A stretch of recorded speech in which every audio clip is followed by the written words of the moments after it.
November 3rd, 2022 edition of CED Office Hour Live.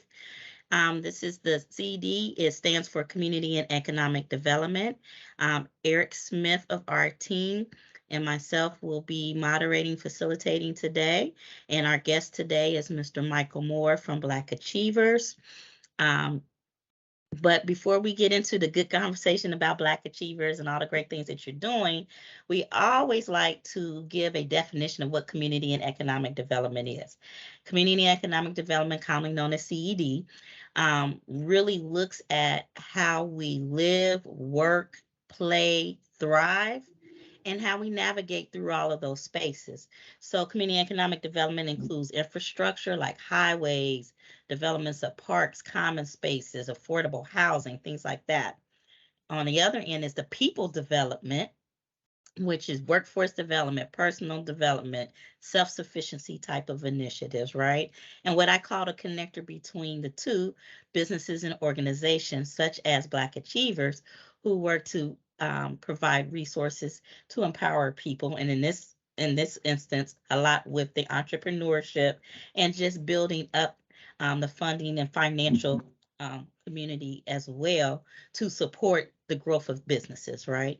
And I'm not going to take your thunder, Mike, but as CED professionals, what we do here at Central State University Extension is that we work with businesses, individuals, organizations to help make our communities better.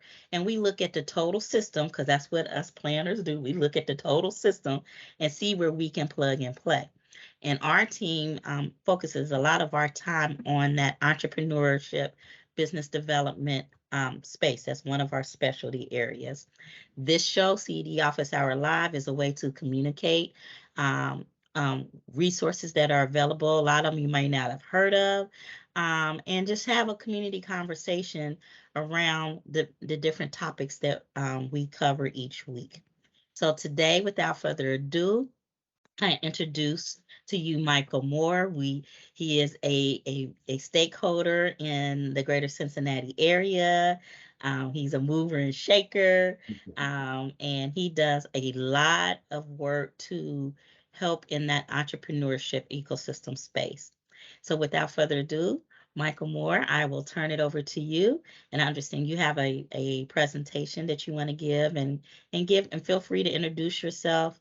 Audience, make sure that if you have questions during his presentation, just put it in the chat or simply wait till after the formal part of the presentation where we open it up for questions and answer session. And just feel free to turn on your camera and mic and chime in and join us on the conversation.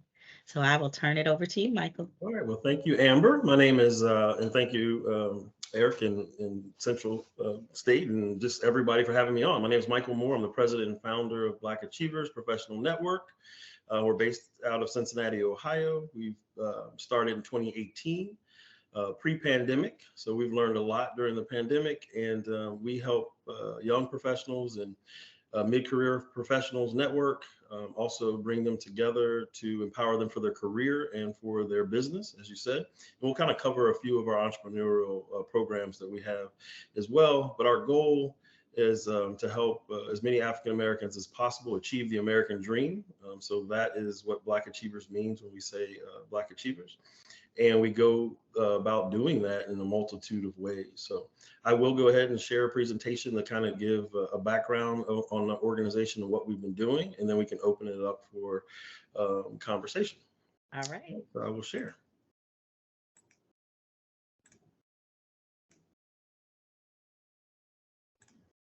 All right, do you see my screen?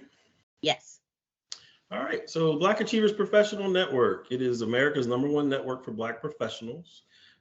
We were started here in Cincinnati, Ohio, and now we have expanded throughout the state of Ohio and actually into 12 different cities. So our mission is to connect, educate, and economically empower the African American community. We started in 2018. We became a 501c3 in 2020. I saw a need. So I was working at the Fifth Third Bank at the time as an IT professional, and there were very few African Americans in the IT field there, and I saw a need for us to have a community of networking beyond just our job. So I tried to host an event in 2018 just a few people getting together, word of mouth. And what happened was over 400 professionals showed up. So it showed that I wasn't the only one sitting at these companies feeling isolated and in a situation where I wanted a community of like-minded people who look like me. So I said, hey, I need to create this. So in just about 18 months, we went from 400 members to over 4,000 members. So it was just a huge rush of people who wanted to create this shared community. And then in 2020, we actually formalized it and set up a board and became a nonprofit organization. And you can see that's me speaking there at First Financial Bank with a lot of our leadership team. So our team is a multicultural advisory team and donor base. So we're Black led and Black founded and focus on helping the Black community, but we have general support from anyone and a lot of allies who want to help support our movement towards empowerment for African Americans. We have over 75 years of business experience amongst myself, David Yoha, and Leandra McFadgen, who is an executive at Fifth Third Bank. And we have chapters in 12 cities nationwide, and we are a 501c3 nonprofit organization. The traction that we've had has been pretty tremendous. We're the largest Black professional organization in the state of Ohio now. We have over 10,000 members. We have about 5,000 in Cincinnati, 3,000 in Columbus, and 2,000 in Cleveland, with active chapters, meaning that we're having quarterly events via Zoom. So if you are on this call or see this video and you would like to participate and network with amazing, dynamic people who are starting businesses and doing deals and finding more opportunity to generate wealth, then you can go to our website at blackachievers.com and you can find the city that you live in, and then you can go ahead and subscribe to our next event. Our typical event will have 300 or 400 people on a Zoom call, so it is very dynamic and allows you to connect with professionals in a very efficient manner. And we also have in-person events that will be coming as well. And we have about 1,500 Black business owners. So entrepreneurship is something that African Americans really need to do in order to close the wealth gap. We teach that as an outlet for people to, one is pursue their creativity, pursue their passion, but also to build generational wealth for their family and for their kids. So we'll go over two of the programs that we offer here in a minute. And we have about 45 or so community partnerships. As I stated before, I kind of wanted to go through the chapters. We have 12 of them. So we have one in Atlanta, Baltimore, Charlotte, and Chicago. And you see I've highlighted the 3 Ohio chapters that we have: Cincinnati, Cleveland, and Columbus. And we also have Houston, Los Angeles, New York, Philadelphia, and DC. So these all have come online in the last 2 or 3 months. They will be fully functional by the end of 2023. So if you know people in those cities, please let them know about Black Achievers, because the bigger our network is, the bigger we can help, the more people we can help, and the bigger your net worth. So you won't see people who, basically people who are high net worth individuals have huge networks. And that's one of the things that we preach. You have to connect with people in order to grow your opportunities and your ability to execute on those opportunities. So our corporate sponsors, we are an organization about 6 or 7 major corporate sponsors: Kroger, Duke Energy, First Financial, Western Southern Life, Mercy Health, Bank of America. And then we have several foundations: Carol and Robert Hale Foundation, Greater Cincinnati Foundation, and Main Street Ventures. So as we grow our footprint, we'll have more and more corporations, and these corporations want to sponsor Black Achievers because it's looking for talented African-American professionals that they're not aware of, and we bring them to their attention. So it's great job opportunities for you if you're part of this. And also some of these organizations actually sponsor some of the access to capital programs like First Financial and Bank of America for entrepreneurs. So it's a great fit for us. And the problem that we're solving, which probably a lot of you are familiar with, is a lack of racial equity. So companies, they need to improve the racial equity in order to attract and retain Black talent.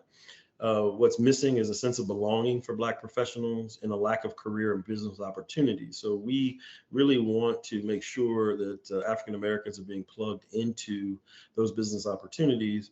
And that what we had saw with the murder of George Floyd, is that, racism affects Blacks regardless of income. So, it affects our work life and our home life balance, and it's something that you can't just earn your way out of. So we have to really come together and help solve these problems so that there's more racial equity in the cities in which we live. So our solution is simple. It's 3 steps. We organize African Americans into a group of like-minded people. So that's Black Achievers at its core. We have everyone from every discipline, every background, whatever you do. It doesn't matter if you're African American and wants to improve themselves, and to be in a better financial position and be around like-minded people. We're a place for you. And then we also host multicultural events and connect our members with our corporate sponsors. So a lot of these corporations have huge amounts of opportunities and board seats and different activities and just amazing amounts of opportunities. And you wouldn't know that if you're not coming in contact with each other. So we play matchmaker in that case. And the result is just more friendships, more connections, and more opportunities. So people do business with people they know, like, and trust. That's regardless of race. So it's important that we're getting people connected so that they can form friendships that lead to, hey, there's this job available, or hey, there's this business opportunity, or there's this investment. And then that's how you start to move the needle on closing the racial wealth gap. So our vision is very simple. We want to help more African Americans achieve the American dream. So whatever the American dream means to you, could be home ownership, could be a great house and a white picket fence somewhere. It could be high rise in a major city. It could be ownership of your own business. It really doesn't matter. It's just whatever you define as driving you in the American dream. We want to help make sure you have a road to get there, and you don't feel hopeless in your attempt to do it. You don't feel like you're doing it alone, because winning in America is a team sport. You need as many people on your team as possible, and no individual will achieve success by themselves. So when you understand that, then you're going to seek out a network like Black Achievers. And we just have hundreds of stories and hundreds of members who have done amazing things as part of Black Achievers. They've written books. They've been inspired to go back to school and get their engineering or whatever type of degree that they were going to get, a PhD. Several members have switched jobs and gotten amazing employment at our sponsors. We've had people start businesses. I mean, just the myriad of things that are happening because we're bringing people together and putting them in a great position to win. So we have 4 project program areas. So one is mentorship. Our members like to give back and mentor high school and college students, young professionals between 22 to 35, and also high school students up to 13 to 18.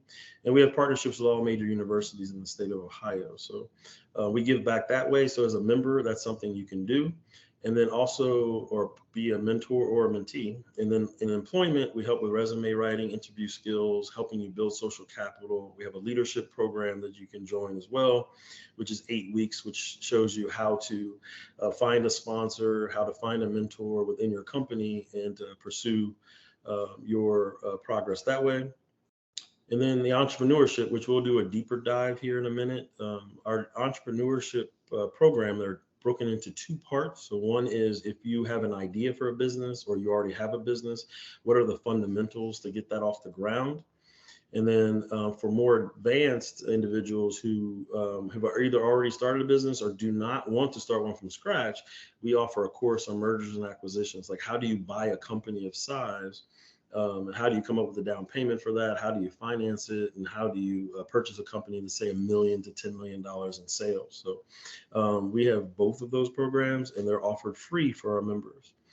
And then our community service is volunteerism, philanthropy, and nonprofit board placement. So there's a program that we offer where you can go through a 6-week course to learn how to be on a nonprofit board, and then you can get more engaged into the nonprofit space, because what that leads to is connections. A lot of powerful people sit on boards, and that can allow you to get contracts for your business or find out about access to capital or a new job opportunity.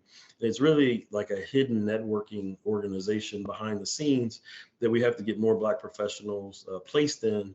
And we place about 30 people a year. So if you're interested in that program, you can also contact me at blackachievers.com, and then we'll get you set up with that as well.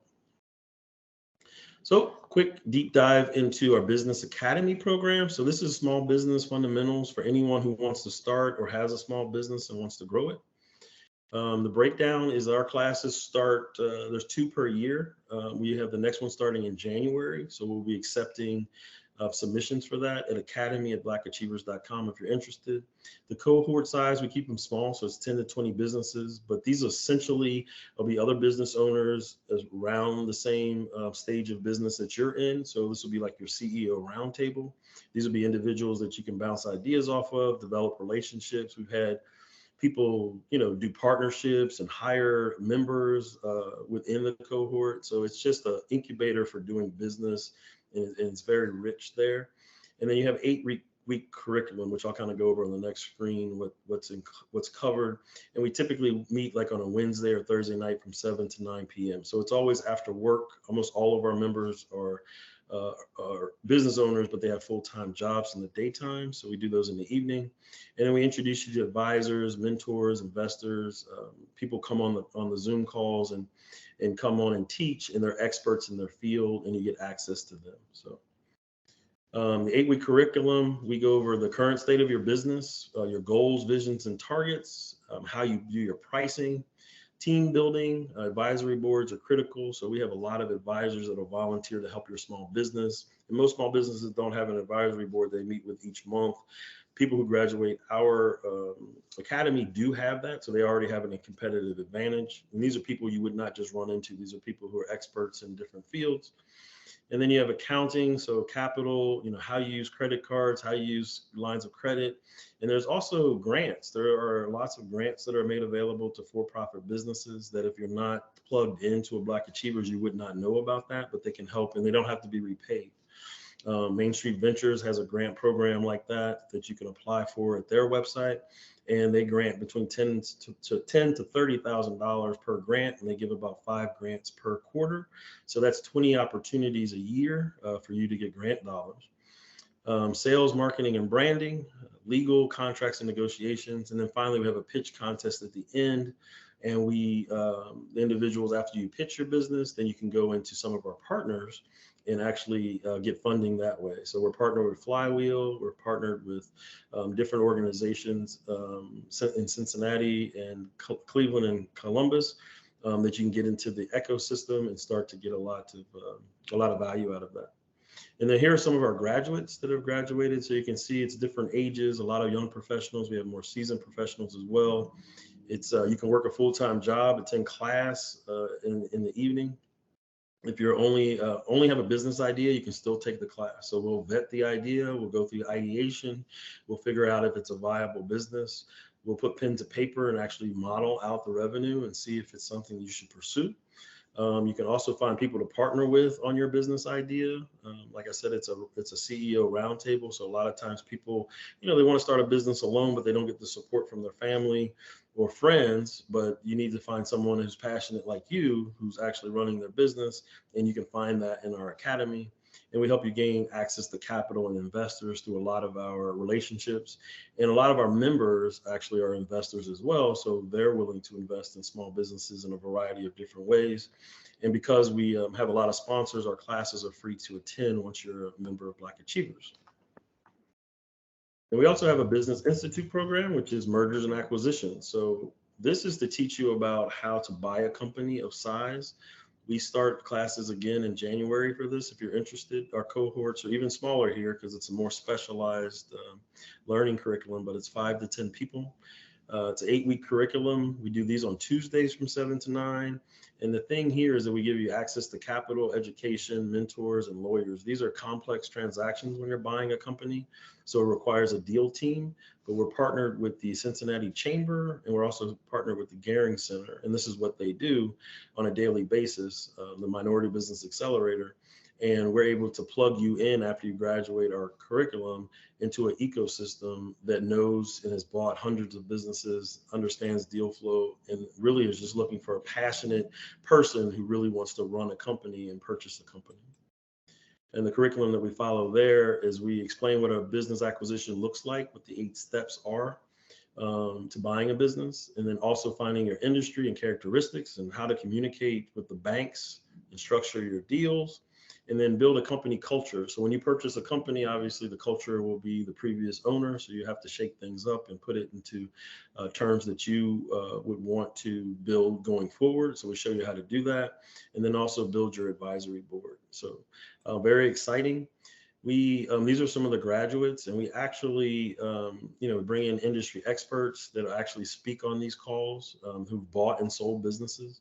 So you get access to them. You also get access to $100 million fund. So very interesting. The Cincinnati Minority Business Accelerator has raised $100 million, and it's a fund where individuals can tap into that for basically down payment assistance. So when you purchase a company, you'll have to put down some percentage, just like buying a house. Well, a lot of African Americans, we can't afford $100,000 to put down on $1 million business. What the fund does is it partners with you and gives you that capital, so that in partnership with you, where you pay that back, but it allows you to buy the business and you pay that back over time. So we actually have one graduate already who's in the process of purchasing a $10 million business, and that's unprecedented in the state of Ohio. So that'll be closing in the next 3 to 6 months. And that's amazing. We have another graduate who's purchasing a $1.5 million manufacturing company. So these are things that are actually happening. And if you have a passion for being a business owner, we would love to have you join. So contact us at the Institute at blackachievers.com. And again, the classes are free to attend for members. Finally, we do networking, so connections. We do in-person events and Zoom events. So we do Zoom events quarterly. We do in-person events twice a year in each city. So if you're interested in coming out in person, we typically do those in the summer. It's a great time. You can see everyone is happy, and it's a great way for us to have community as well. And then one of the final programs that we offer is diversetalentpool.com. It's kind of like an Indeed, but it's focused specifically on Black professionals and helping them find careers. So you can go to diversetalentpool.com. You can set up a profile. We have hundreds of companies that are posting jobs on there all the time. And if you post, you'll be automatically sent job opportunities that you can go ahead and look through and see if it's a fit for what you're trying to do. And then how we help our key stakeholders is Black professionals. We give them a sense of belonging.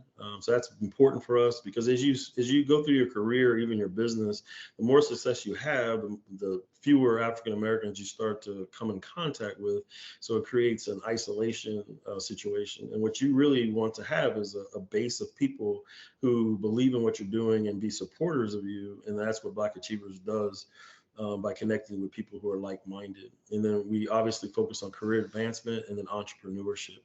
And then for institutions, we help them attract and retain Black talent, and we help them diversify their talent pool and then diversify their boards and volunteers. So a lot of these organizations and nonprofits are servicing the African-American community, but then their boards have one or very few African-Americans on it. So the decisions are not in line with the people that they're helping. So if you would have a passion for helping youth or mentorship or feeding the hungry or whatever it is, being on those boards allows you to make a direct impact on the way funding is handled and how people are helped. And we want to make sure that you're in the conversation for these board seats. So you can contact us as well.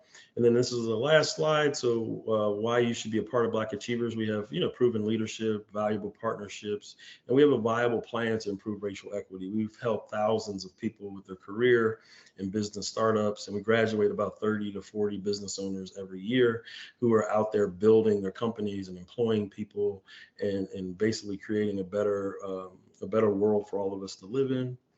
And I just want to say thank you to Amber and everyone that's pulled this together. So I'm going to stop sharing and open this up. I know it was a lot of information, but any questions that you guys have, I can go ahead and answer. So Amber? James, you look like you had a question. You had that look about 5 minutes in. Well, I hope there's at least one question out of there, James. Right on. Can you hear me okay? Can you hear me? Yes, we can hear you. All right, cool. Thank you, Michael, for that presentation. Sorry, I was a little late. I am also an FCS educator with Central State University, but very intrigued in the entrepreneurial space. My question was, I know this is a Cincinnati-based organization, correct?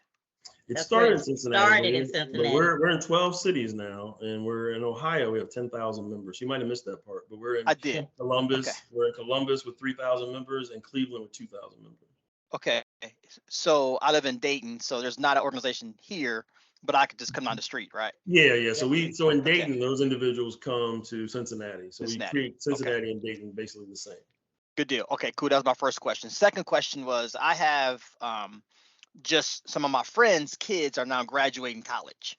Yep. And the one part you mentioned about the diverse talent pool, can anybody, do you have to belong to Black Achievers, and then you can like kind of tap into that resource, or how's that work? No, so I'm going to make sure I give out my props here. Greater Cincinnati Foundation gave us a grant to create diverse talent pool for anyone to be able to access. So it's not Gotcha. just for members. Like, you can send that out to anyone in the community, and it's just a public resource that brings, Gotcha. jobs to individuals. Yep. Okay, perfect. Thank you so much. Thank you. Hey, no problem. Yeah, and make sure you send that out to them. We'd love to have them as part of it. They set up a profile, and then basically they get contacted when job opportunities match their criteria. Perfect. Will do. Thank All you. right, thank you, sir. Okay. So when you were talking about the workforce and the employment kind of activities that you do, one of the bullet points was about the social, I forgot what it was, but Social social, capital. the social capital. Can you Mhm. kind of expound on that a little bit? Yeah, so in our leadership teams and what we have a leadership academy, and it was funny because when I came into the workforce in my 20s, even in my 30s, I didn't know what social capital was. I had never heard of it. But Hmm. essentially, it is the ability to have a reputation within the community or ecosystem where people are like, hey, this Michael guy, he's a good guy. He's a guy who understands IT. He's somebody you should want to have on his team. So you have advocates that are basically giving you capital with people that they don't know, because people are going to want to hire people that they know and they trust. But when they don't know you directly, they have to ask around about you. And then when they ask around about you, you need to be in a position where people are like, hey, this is somebody that I would support. So when you're in your 20s and you don't understand that, and you think that just working hard or getting more degrees or all these things Hmm. is really going to build your social capital, it does not. It has nothing to do with that. It's really how you manage and maintain relationships regardless of how you do things. So we teach that in our academy, and that's critical. Okay. Okay. So Danielle, that is on our group, and she's driving, so she kind of texted me while she was driving. She's not supposed to do that, but she has a travel agent business.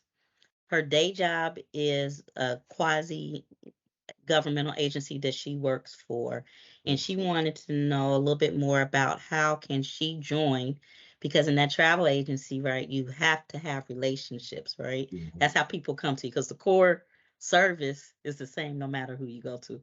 A lot Right. of them are up under the same umbrella. So and she's in her early 30s, she's a millennial. Okay. So can you kind of go through how she can join your organization and some of the benefits for her, because she came in the middle of your Oh, presentation. okay. Yeah. So we have, for her in particular, that's exactly what our business academy is for.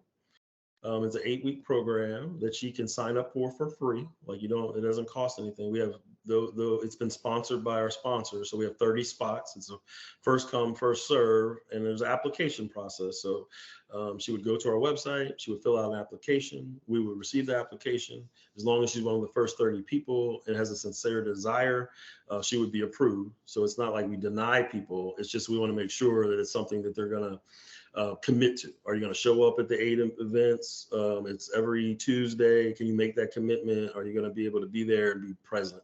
As long as you're willing to do that, then you're going to be admitted. And then once you're admitted, you're going to meet like-minded people, but then you're going to be part of the Black Achievers network. So the power in what we have is because our network is so massively large that when you become a graduate, like, you just are opened up to all of these connections that you can then use. And it takes, it's up to you to put in the effort. But if you're willing to put in the effort, she's willing to put in the effort, she can meet people that will help grow her business, both as an advisor, both as, clients or customers who want to support Black-owned businesses, and as partners. But it just opens up an entire world to her. And there's a certain prestige that comes with being a business academy graduate from Black Achievers. Like, we're recognized by the city and the state, and you just get contact. Mm. So a lot of benefits there, and I think we would love to have her. So if she can go to our website, want to sign up, send her there. And I can personally attest to the networking events, because I think I've only missed one since you've had them, started them in Cincinnati.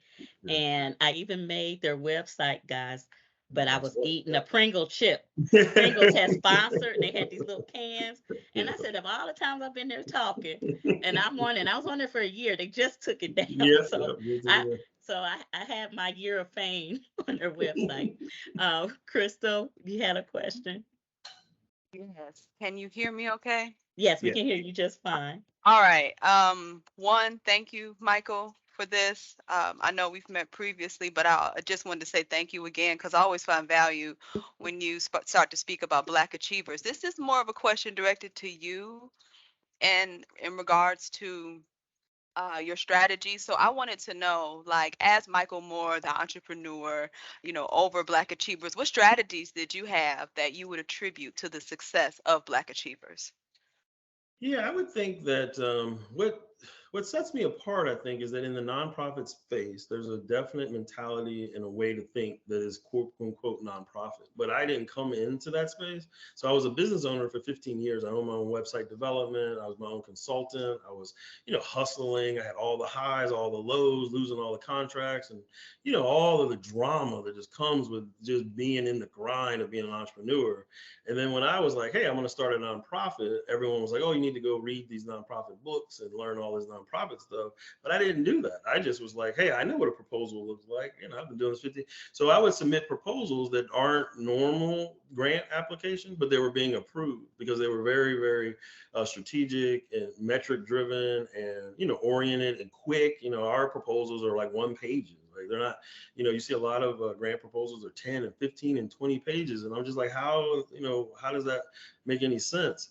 So, I do it differently and it's working. We raised over $1.5 million from corporate sponsors. We're probably one of the largest Black-led nonprofits as far as fundraising is going, definitely in Cincinnati, if not in the state of Ohio.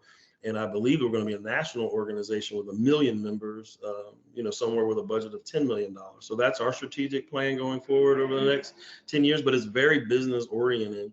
Even though, it's a nonprofit organization, I think that's what's been the difference in our success, if that helps you. Thank And you. you raised a key point there, Michael, because a nonprofit meaning you have some kind of social mission, right? Mhm. But it's still a business, it's still an organization, and you really need to have that business sense to run that like you're supposed to. And as Right. far as proposals, writing from both sides, when I'm in that nonprofit mode, they're telling you to write these long stories and blah, blah, blah, blah. And on the other side of grading those, I'm like, can you all just get to the point? Good point. Yeah. I spent 3 pages on something you could say in one paragraph, right? Yeah. So I'm just telling you, as a practitioner has to grade those. Yeah. Yeah. And so when we see something like that, it is refreshing. And like you said, it's metric driven. It's so you're showing a track record, which is one of the key points of a successful nonprofit proposal, that you're equipped to do what you say you're going to do. And in the for-profit side, when I went back over in the corporate sector, I've been writing in nonprofit for years, so I had to translate even within myself that okay, now I'm back in corporate. I can be short, concise, and I think I'm somewhere in the middle now. Right, I'm a right, right. hybrid of the two. But yes, that to your point, that is a very good strategy and something for nonprofits to recognize. And Monique James, she's just logged on, and she's actually in Atlanta, Okay. so we need to make sure we connect her to the Atlanta chapter. But she came from corporate, started a nonprofit like yourself, and she's doing a lot of work, and they're doing some work now in the agricultural space and dealing with a lot of the trying to reverse the ill effects of COVID down in Gwinnett County and the greater Atlanta area.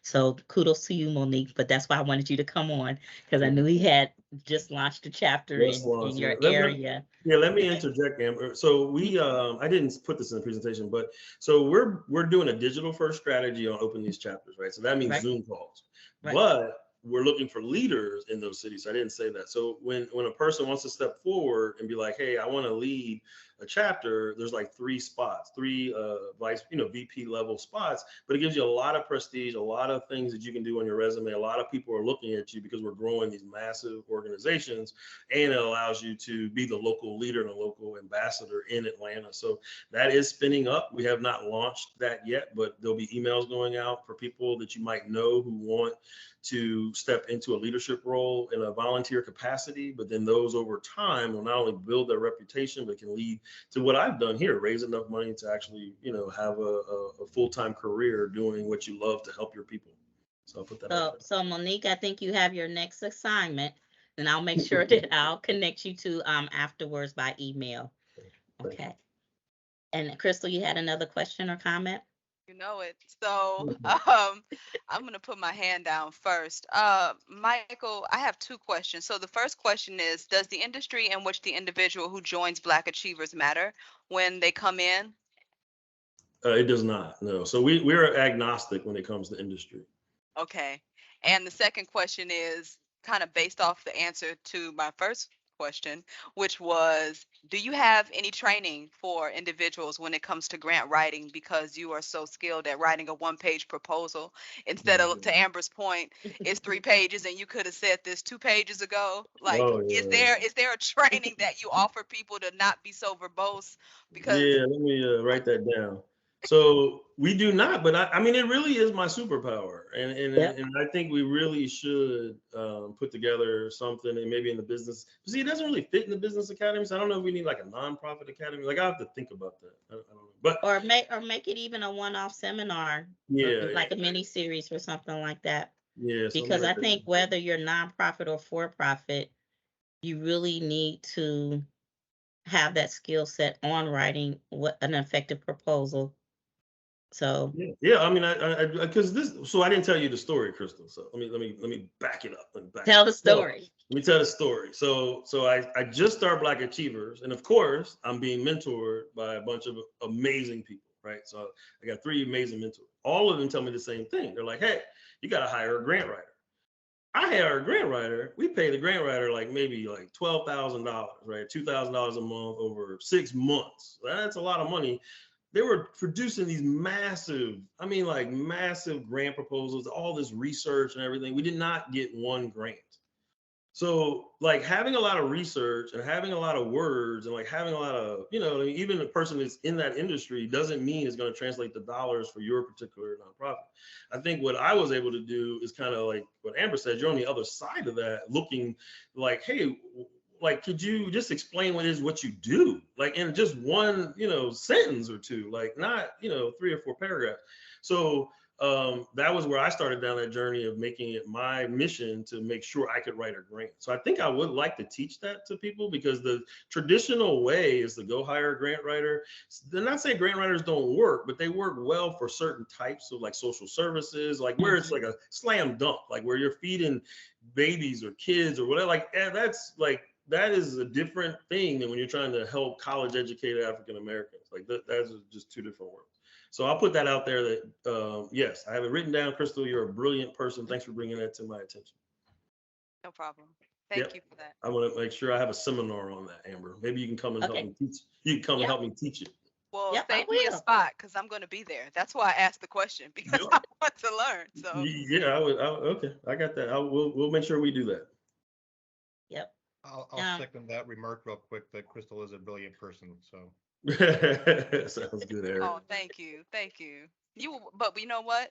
Iron sharpens iron. We're all brilliant, right? There you go.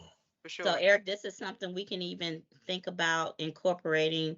Let's explore this more, Michael. Incorporating into our Resilient Communities initiative that we're going to be launching next year. So Michael, what we're going to be doing is we're going to pick a couple communities that'll be our pilot next year. Eric and I both have a strong, as you know, he has a strong community development and planning background like I do, like you know of me. And we said, hey, what can we do to help communities be more resilient, be able to make that ask, do some asset mapping within their community. And then when it's time to ask Central State, OSU, the government, federal, local, state, what have you, they're very clear and succinct in their ask. And sometimes that when you have smaller communities, these agencies want to come in with research or different initiatives, then they want to take over. So the purpose of that is for them to remain in control when those resources start coming in of what happens in their community, and hopefully also reverse the, if it's a if it applies, gentrification in that community. We've seen that even here in Cincinnati. You had all these stakeholders in Over the Rhine, right? Now they don't even call it Over the Rhine, they call it OTR. They made it an acronym. And it's a totally different landscape. And all the people who really worked to build that community, all those agencies have been, lack of better terms, evicted. Yep. Whether directly or indirectly, and it's a totally different landscape.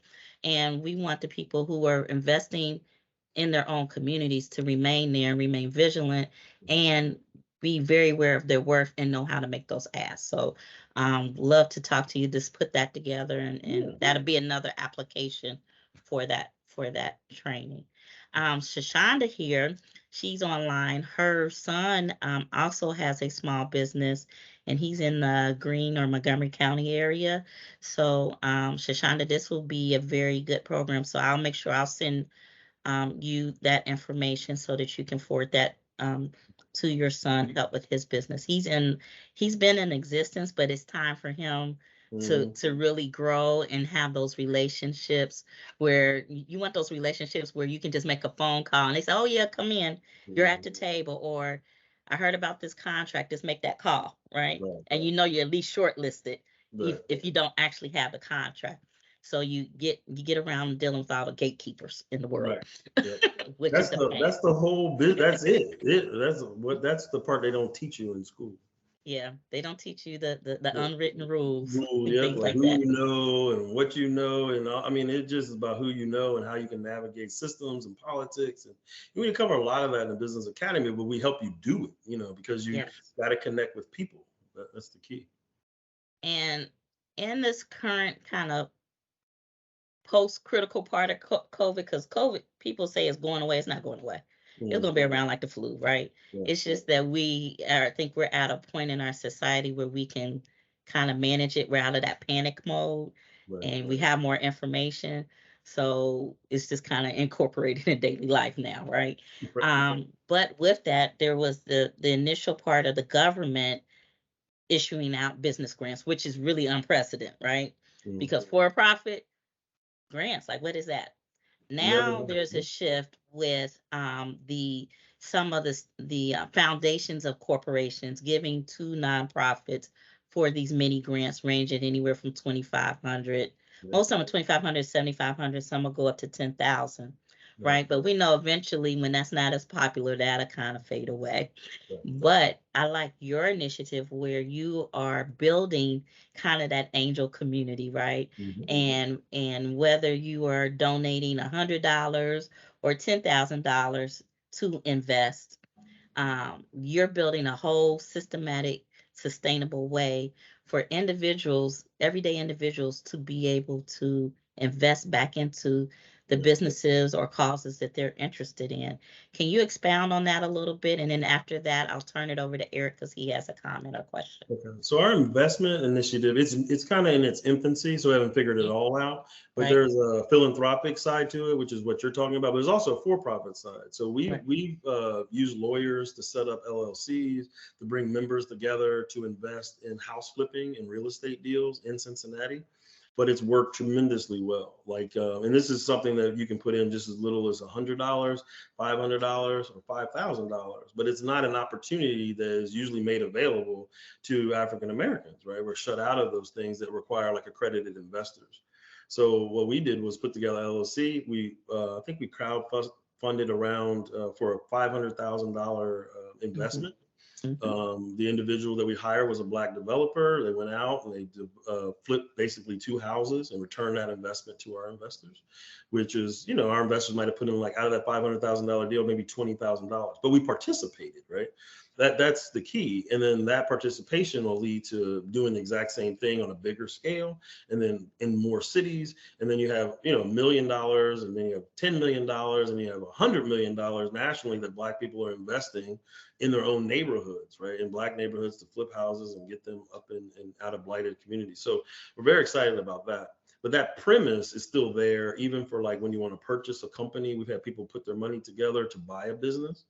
And then also on the philanthropic side, where we put individuals who just want to contribute $50 or $100 or volunteer hours, put those dollars together, and then give them as scholarships to high school students that are going to college.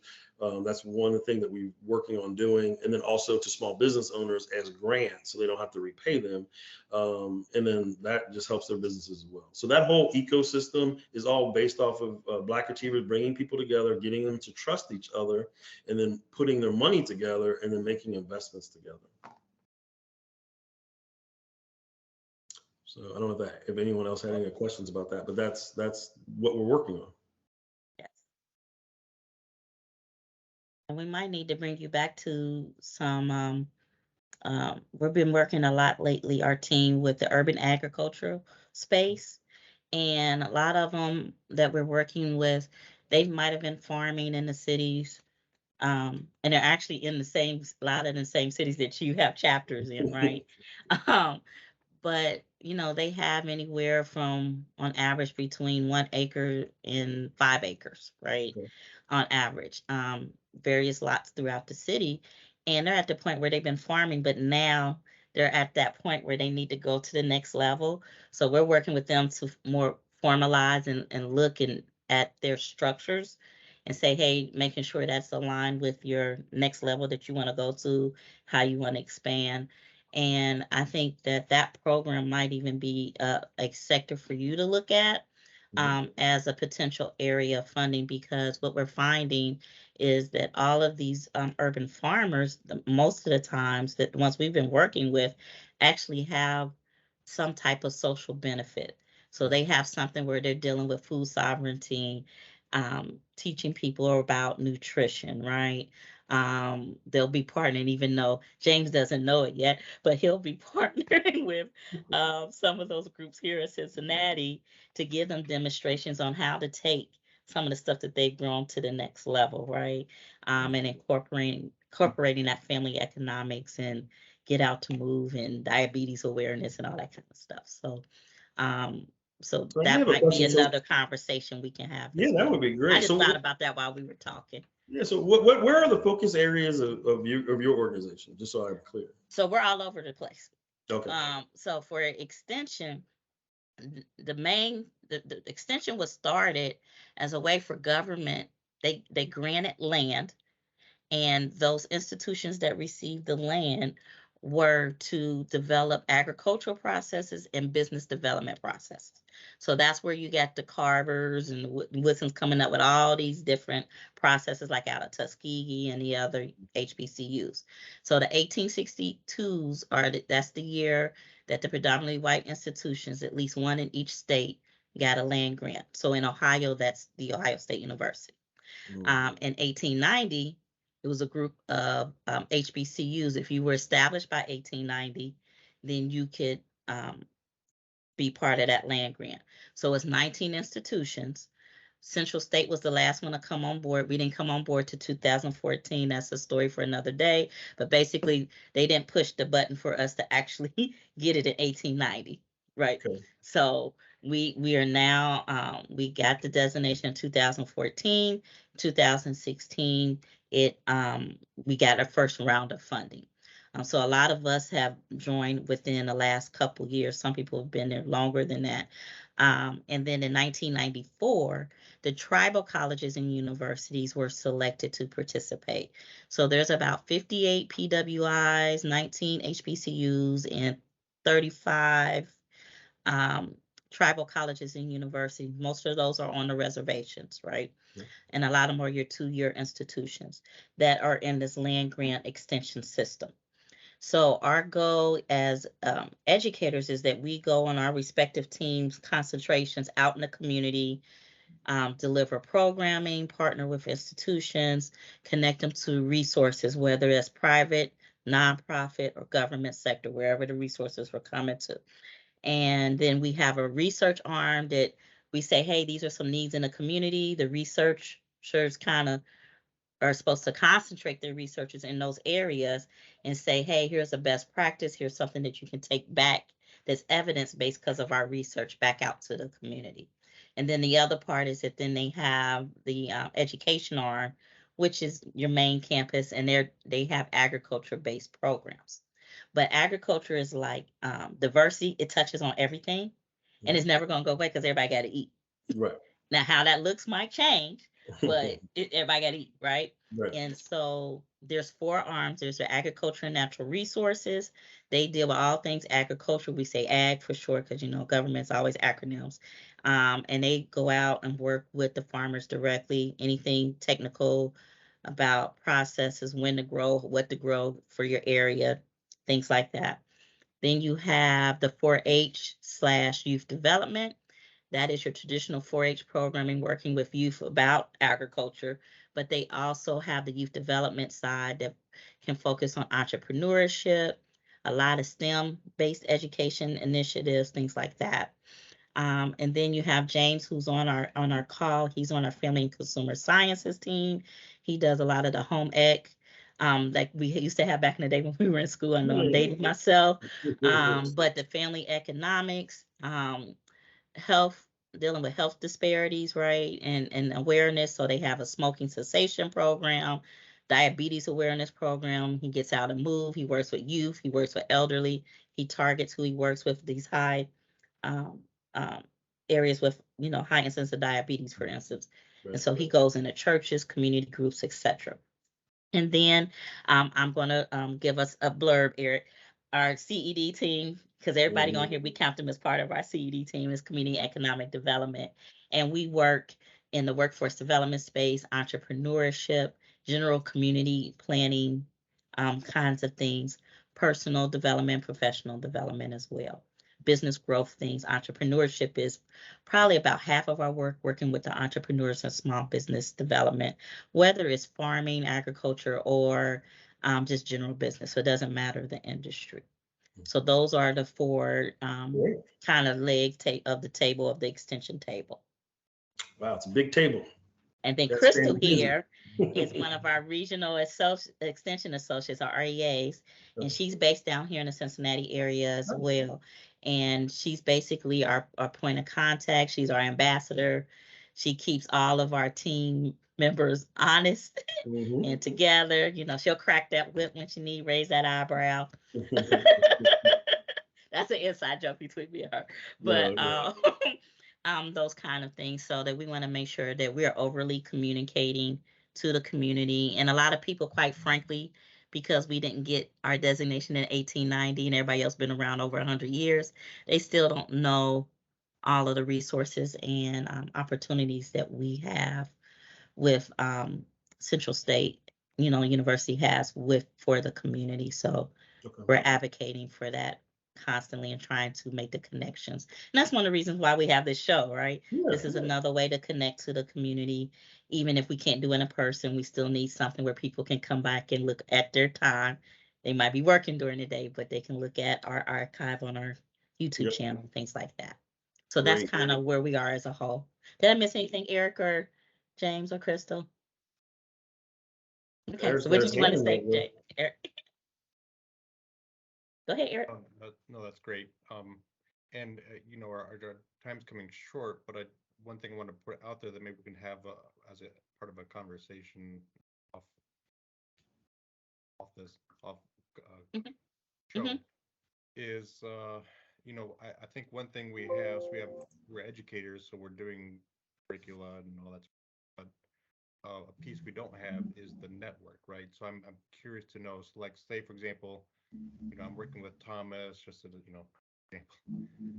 In his case, he is in the ag space, but urban ag space, but so Thomas, right? So how do I inform him on how to join, and how from there, then how does he get an advisory board? Because that's gonna be so important for him, because he's trying to grow, right? Even he's been at this a little bit. He's proven he can do some stuff. But how did he was at that growth stage? So that concept that you have, you bring people who can speak into his growth, right?